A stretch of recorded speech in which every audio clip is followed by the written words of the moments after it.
జరిగినా పొరపాటున line touch అయిందనుకో గ్రౌండ్ అయ్యి ఫీడర్ డ్యామేజ్ జరగకుండా ఫర్దర్ డ్యామేజ్ మీటర్ అన్నమాట.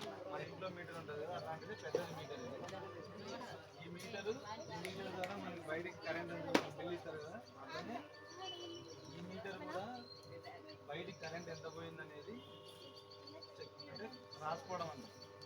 మీ ఇంట్లో మీటర్ ఎట్లనో ఇది అట్లా దీంట్లో ఇది మెకానిజం. దీని ద్వారానే మనము అది లివర్ ఫుల్ చేసి మన కాంటాక్ట్ దీనికి దానికి కాంటాక్ట్ అయ్యేట్టు చేసి కరెంట్ పోవడానికి ఇది పనిచేస్తుంది. కెపాసిటర్స్ ఉంటే ఇంట్లో చూసింటారు కదా, పెద్ద కెపాసిటర్ ఇది. అవన్నీ సెల్స్ అంటారు, చిన్న చిన్నగా ఉన్నాయి కదా బాక్సులు, అవన్నీ సెల్స్. దానికి సంబంధించిన BCB control tracking circuit breaker. మనకి ఆ కెపాసిటర్ లైన్లో వోల్టేజ్ పెరగడానికి ఆ కెపాసిటర్ ఆన్ చేసుకుంటాం. లో వోల్టేజ్ ఉన్నప్పుడు కెపాసిటర్ ఆన్ చేసుకుంటే వోల్టేజ్ పెరుగుతుంది. దానికోసమని సబ్స్టేషన్లో కెపాసిటర్ బ్యాంక్ పెట్టిండు. సేమ్ మన ఫ్యాన్కి ఉన్నట్టునే మనకు వచ్చే సప్లై కాకుండా దానికి వోల్టేజ్ బెటర్గా రావడానికి కెపాసిటర్ అనేది ఉంటుంది. ఆ వోల్టేజ్ కోసం కెపాసిటర్ బ్యాంక్ పెడతారు సబ్స్టేషన్స్లో, దానికి కెపాసిటర్ బ్యాంక్.